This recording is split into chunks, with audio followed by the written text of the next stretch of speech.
જય મેરડીમાં બધા મિત્રોને તમારા બધા મિત્રોનું સ્વાગત છે આપણી સંજુ મેરડી ઓફિશિયલ ચેનલ પર। મિત્રો, આપણે આ વિડીયોમાં વાત કરવાની છે તળિયાના દેવ વિશે। તળિયાના દેવ કેટલા છે, તળિયાના દેવના સંકેતો, તળિયાના દેવને શું શું તકલીફ આપે અને તળિયાના દેવના નિવેદ શું થાય છે, એ સંપૂર્ણ માહિતી આ એક વિડીયોમાં છે। તો મિત્રો, એક વિનંતી છે કે આ વિડીયો અંત સુધી અવશ્ય સાંભળજો, તો જ તમને તળિયાના દેવની સાચી સમજણ પડશે। અને મિત્રો, એક વિનંતી છે કે આ વિડીયોને એક લાઈક કરી દેજો અને તમારા અન્ય મિત્રોને પણ અવશ્ય શેર કરજો, જેથી તમારા મિત્રોને પણ તળિયાના દેવની સાચી સમજણ પડે। અને મિત્રો, કોમેન્ટ બોક્સમાં સાચી શ્રદ્ધાથી જય મેરડીમાં લખવાનું ભૂલતા નહીં। તો ચાલો મિત્રો, વિડીયોને શરૂ કરીએ। તળિયાના દેવ કેટલા છે અને કયા કયા? તો મિત્રો, તળિયાના 4 દેવ છે। 1 ગોગા મહારાજ નાગદેવ, 2 સફેદ કપડાવાળી જોગણીમાં, 7 બાઈઓ અને 3 8મી ચુડેલ અને 4 84 ખાતાની મસાણી મેળી। મિત્રો, આ 4 દેવ છે, દરેક જગ્યા પર હોય છે। હવે મિત્રો, તળિયાના દેવના સંકેતો શું આપે છે? પહેલા તો ગોગા મહારાજ સપનામાં આવે છે। ગોગા મહારાજ સંકેત આપે છે કે હું આ જગ્યા પર છું, આ જગ્યા મારી છે, મારી સ્વચ્છતાનું ધર્મ પાળજો। મિત્રો, એટલે જ મિત્રો અમુક લોકો હેરાન થતા હોય છે। ગોગા મહારાજની જગ્યા હોય છે અને દારૂ ને મટન ત્યાં લાવતા હોય છે, એટલે ગોગા મહારાજને આભડછેટ પડે છે, એટલે ગોગા મહારાજની તકલીફ આપે છે અને હેરાન કરે છે। પણ આજનો મનુષ્ય પોતાનો ગુનો જોતો નથી અને વળાવવાનું કરે છે, પોતાની ભૂલ જોતો નથી કે આ ગોગા મહારાજની જગ્યા છે, દારૂ મટન ના ખાવું જોઈએ અને ધર્મનું પાલન કરવું જોઈએ। મિત્રો, બીજા નંબરે સફેદ કપડાવાળી જોગણીમાં નો સંકેત। સફેદ કપડામાં 7 બાઈઓ ગરબા રમતી હોય એવું દેખાય। સફેદ કપડાવાળી 7 બાઈઓને ગરબા રમવાનો શોખ ઘણો હોય છે, એટલે જ જે સ્ત્રી પર સફેદ કપડાવાળી જોગણીમાંનો વાસ હોય છે તેને ગરબા રમવાની ઘણી ઈચ્છા થાય છે।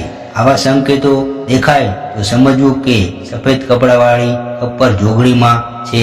મિત્રો, ત્રીજા નંબરે 8મી ચુડેલ, 7 જોગણીઓ અને 8મી ચુડેલ ના સંકેતો। મિત્રો, ઝાંઝરી કકડાવે, છમ છમ જેવો અવાજ આવે ઝાંઝરીનો અને રાત્રે સૂતા હોય ત્યારે છાતી ઉપર ચડી જાય, ભાર ભાર જેવું લાગે, કાંઈ બોલી ન શકાય, તો સમજવું કે આ ચુડેલ છે। પછી ચુડેલ ઘરની દરવાજો ખખડાવે, સાંકળ ખખડાવે, જોઈએ તો કોઈ હોય નહીં, ઘરમાં પતિ પત્નીના ઝઘડા કજિયા કરાવે, તો તળિયાની ચુડેલ। અને મિત્રો, ચોથા નંબરે તળિયાની મસાણી મેળડી। મિત્રો, તળિયાની મસાણી મેળડી ભાઈ ભાઈમાં ઝઘડા કરાવે, પાડોશીમાં ઝઘડા કરાવે, આપણા કુળદેવી એ ચડાવ દેવના ફોટા એ ચૂંદડી સળગાવે, તો પણ ના માનો, મસાણી મેળડીને ના ઓળખો, તેનો વ્યવહાર ના કરો, તો ઘરમાં કોઈ સભ્યને કેન્સલ કરે। મિત્રો, આ છે તળિયાના દેવ અને તેના સંકેતો। હવે મિત્રો, આપણે તળિયાના દેવના નિવેદ વિશે જાણીશું।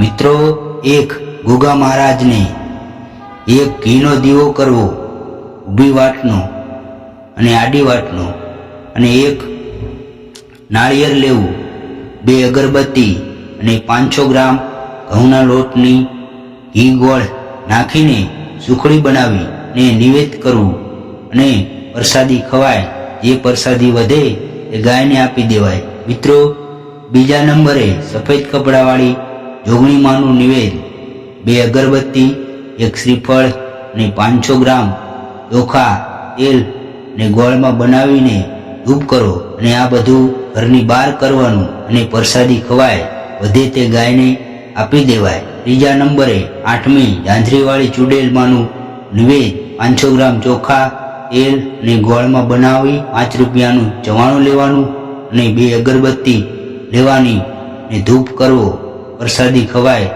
વધે તે ગાયને આપી દેવાય।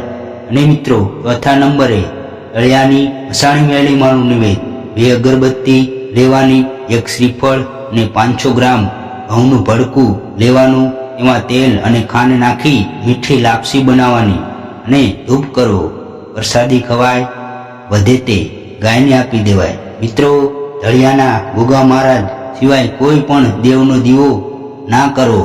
ખાલી છૂટું નિવેદ આપવું. ખાલી ગોગા મહારાજને દીવો કરી શકાય.